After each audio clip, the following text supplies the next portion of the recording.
You ever just wake up one day and think to yourself, I wonder what else could go wrong? Well, that's Living World Season 3 in a nutshell. Now hold on, don't grab your pitchforks and torches. I don't mean it's bad. It's an interesting season for sure.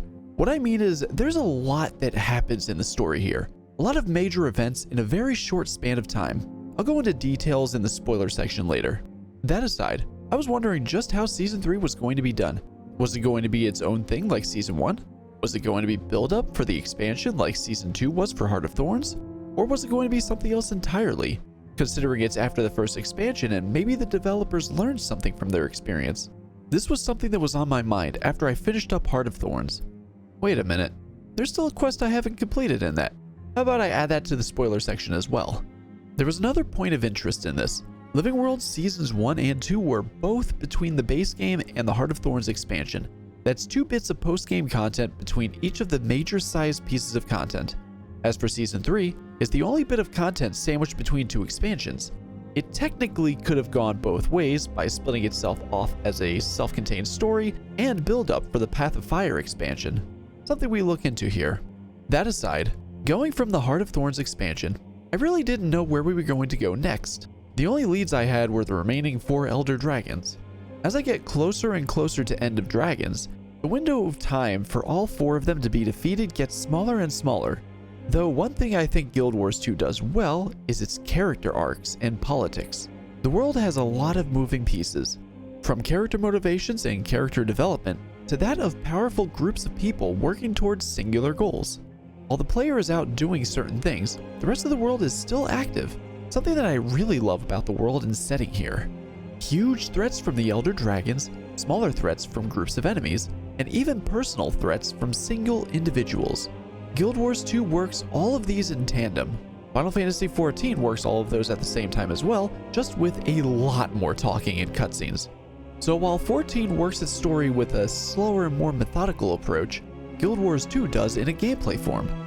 ArenaNet seems to not want to try and take the player out of the gameplay for too long, something I can appreciate as the strength of the game.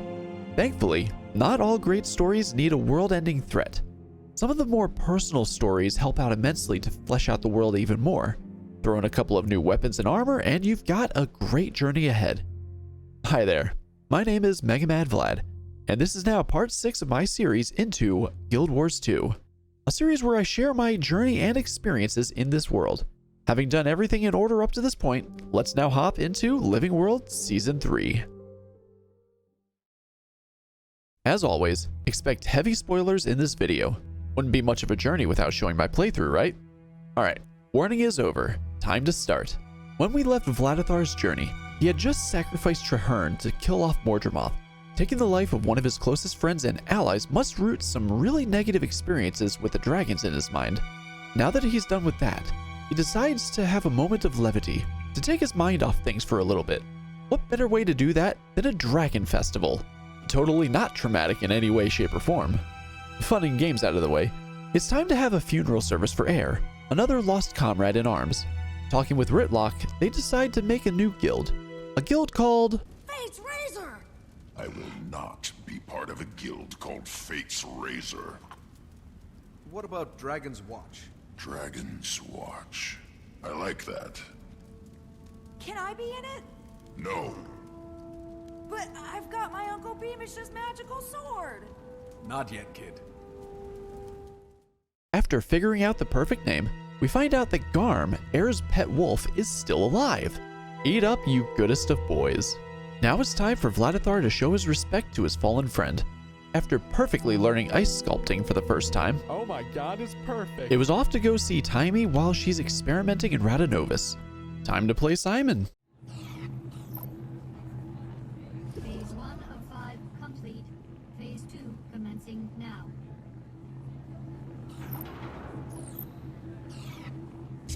Enter passcode.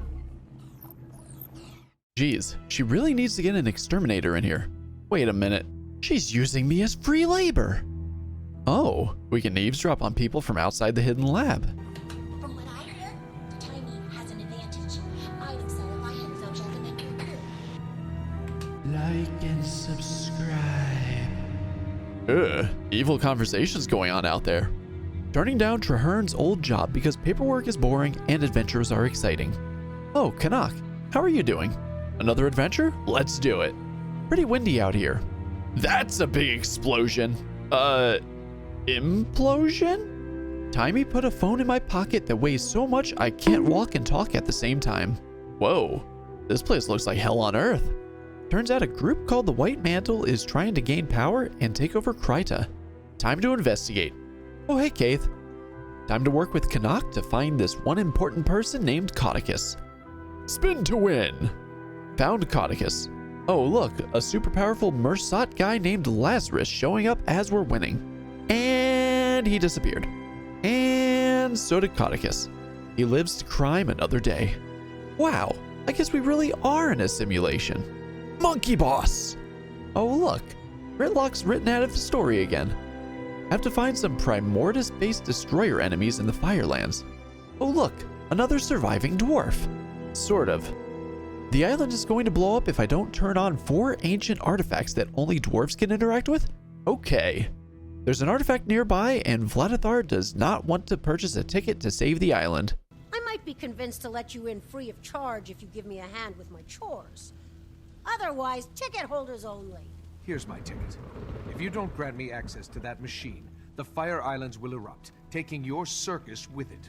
Oh, I guess we can overlook protocol for today. Go on in. Behold one of Ember Bay's greatest mysteries. Only 2 more machines to find. Next on the list, the Caldera. Ever wonder what a pinball feels like? Now to get armor pieces to disguise myself as a Mersat so I don't get attacked by the defenses. Alright, where are they all? Oh, somewhere in the defended areas. Neat. The island is saved. Oh look, a vision of the egg. The egg hatched and now I have to defend the baby. Hey, you're that guy from the last zone. Unlikely team-up time. I shall name her Pepper. Her name is Aurene. You son of a... Better leave someone I know and trust to keep an eye on the newborn. Someone you trust. Yes. So, could you ask Timey to get here right away? You're joking with me. I take that as a good sign. Cue the training montage of Aurene and myself. Time for a good bonding experience of ruining holograms' lives. I remember this maze, now with more enemies. Alright, Aurene is pretty great. Time to travel very far away into the blistering cold. Vladithar swimming his way to victory on a quest to find a Jormag-based destroyer. Oh, so I have to get armor pieces to make myself look like a son of Svanir so I don't get attacked. I can feel my IQ going down. Help make elixir. Have to run around gathering ingredients to make some sort of heat elixir so I can survive the blistering cold. Next step, hop into this really hot water. I can't find the elixir in my bag. Oh, I guess just hopping into the water used it. Well, at least I have 24 hours.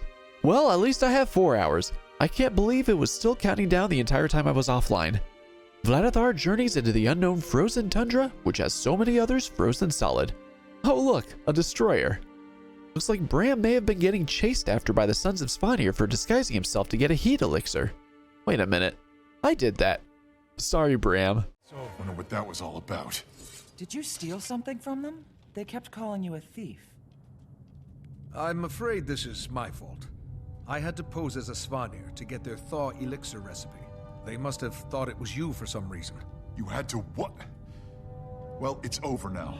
Rox and I need to keep moving. Okay, let's go. Sure. Yeah, sure. Jeez, he has a bad attitude. I know that his mother was killed in the last expansion.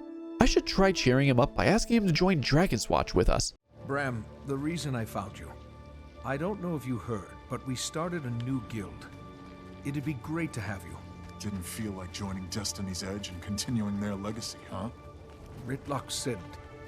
I felt like that might come across as disrespectful. Disrespectful? To keep the memory of my mother and Snaff going? You and I must have different notions of respect. Oh, that didn't work. We found the scroll he's been looking for, just in time to finish off a boss. And he's mad again. Hope that bow does you well, dude. Oh, he's going after Jormag because he can hurt its tooth. Well, I can't see how that could possibly go wrong. Now Queen Jenna wants to see Vladithar. Let's go see what she wants. Oh, detective time. And everything broke down into a fight. Ministry meetings, am I right? Oh, snap. Jenna is an all-powerful goddess. Oh, look, it's Logan. So the White Mantle is attacking the city. It's time to fight back while Logan stands around waiting for me to do everything. I swear I've disguised myself as the enemy a lot this season, going in with a few others to finish off Codicus. Let's get Canuck some freedom. All right, Codicus, it's just you and me, and all my friends. But I can fix it. We'll try again. You and your mother. I'll see you both in the mist.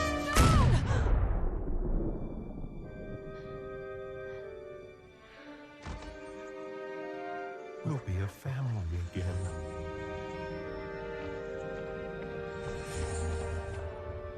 Dude just shot his daughter and left. Savage. Time to find him again. This room is seriously trippy. Codicus? You look a little different. Did you get a haircut? Now Canuck is free, and we found out that Lazarus isn't who he claims to be. I wonder if that plot point will pop up in the next expansion. Oh, he's a god. Wait, he's a god? Balthazar, the god of war for the human race. This will be interesting. Found a prehistoric island volcano thing. I need to save 4 druids so I can hop into a molten hot volcano to chase Balthazar. Trippy volcano with not 1, not 2, but 3 different gates blocking my progress. Scruffy is back! Turns out the god of war wants Primortus's power. Oh, he big! And that's just his face! We have to stop him in this long fight that glitched out a bit for me, making it even longer. Now both Primortus and Jormag went to sleep. All this while Angry Boy Bram was hunting down Jormag. I wonder if this will pop up in the future. Now we have to find an eye of sorts while saving a Shining Blade exemplar. Well, well, what have we here? Need some help? As long as you're here, Commander. You know who I am. Everyone knows who you are. You notice those glyphs? They seem to react to bloodstone. Conveniently, they have stockpiles of it here. Are you going to get me out, or must I do everything myself? This exemplar is very sassy. I like her. Found the eye as it runs away. Time to go find it again. The Shining Blades are very secretive and won't tell me what they're trying to do, saying something about dying if they say it. Time to take an oath so they can tell me. Alright, that looks painful. Cooling off with a bath. They're throwing rocks at me. Dear God, how is this an oath? Succeeded in living and vowing an oath to a, well, Shining Blade. Now Vladithar can hear their secrets. Oh, they want to kill the real Lazarus. Cool, I'm in. Back to Ore. Need to search the island to unlock the final location. Feel like I've been doing this every zone. Don't know why. Alright, going through an ancient temple thing with the Shining Blade to fight and finish off Lazarus. Lots of traps to overcome. Fire is hot. Oh look, it's Lazarus. But for real this time. Working with Livia. Livia? Who's Livia? And he's beaten. Time to pray to the eye in hopes they'll give me a teaser for the next expansion. Cue teaser for the next expansion and the end of Season 3. Now, let's go fix Kellenbolg from the end of Heart of Thorns. Going to grab some things. Going to grab some more things. I need to get some sort of vision crystal? How do I get that? Oh, I never started crafting up. Let's wait until I get it through the daily login bonuses. Got the vision crystal. Have to fight the first owner of Kellenbolg. Holy crap, what is happening? I won. Time to fight the second owner of Kellenbolg. Yo, Traherne. I won. Time to pull the sword from the water. Wait a minute. That guy looks familiar for some reason. I won. Whoa, 5 people that look like me. I'm gonna get the one-handed sword. Kellenbolg is fixed. And that's that. So Living World Season 3 was kind of what I expected it to be, as well as what I didn't expect it to be. I was thinking it would be a combination of Seasons 1 and 2. It was with the White Mantle seeming like a more self-contained story, but it inadvertently led to us getting Balthazar as a villain for Path of Fire. At least that's what it seems like. Since Balthazar is one of the 6 gods of humanity, I don't know what's going on. Has he been corrupted? Is this a ploy for finding a bigger evil? I can't say I know. You see, all of my experience in the Guild Wars franchise comes from Guild Wars 2 and a bit of the wiki. I don't know who Balthazar truly is, so my point of view is from a completely new player. I've had people suggest playing Guild Wars 1 for more context, as well as watching videos online. Needless to say, I haven't had the time to do either, so going in blind is all I can do, and I doubt I'm the only one as well. Regardless, while I'm looking forward to Path of Fire, it's not really anything to do with the story. The main reason I'm looking forward to it is the mounts. I've heard it's the mount-centric expansion, and I'm really interested to see how they all play. So while Season 3 did have build-up for the expansion, it wasn't as good as what I got through Season 2 into Heart of Thorns. Not the greatest, but not bad either. I'm wondering if it has something to do with the villains between both. In Heart of Thorns, we had a full-on Elder Dragon. Every bit of content from the base game through Season 2 all said the same thing. Elder Dragons are very bad news for the world, and they need to be stopped. So with context like that, it doesn't really matter which Elder Dragon it is. You know you're in for a fight. As for the Gods of Humanity, they've been a side note in my journey through Guild Wars 2. While I did know about their existence, all I knew about them was that they weren't around us for the longest time. Somebody who has more knowledge than the lore would probably have more hype surrounding Balthazar than I do, and that's okay. Anyone that has more context for something in a story should be more excited if they're engaged enough. But as a player that doesn't have that context, this is my experience with it. That part aside, I was impressed that there was a new zone attached to every episode.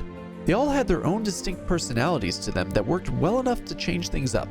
From the hellscape of Bloodstone Fen to seeing another part of the island of Ore, you essentially travel all over the map for a variety of story reasons. Add in another batch of masteries to get, and it's a solid gameplay experience. Funny how every mastery path since Heart of Thorns requires you to get the first stage of it done to continue the story. While it did stop progression on the story itself, it's a good thing to help players stop, check out the zones, and to understand how to work with masteries. An overall great system. My one gripe with the zones was the one on Ore. It only has one single travel point.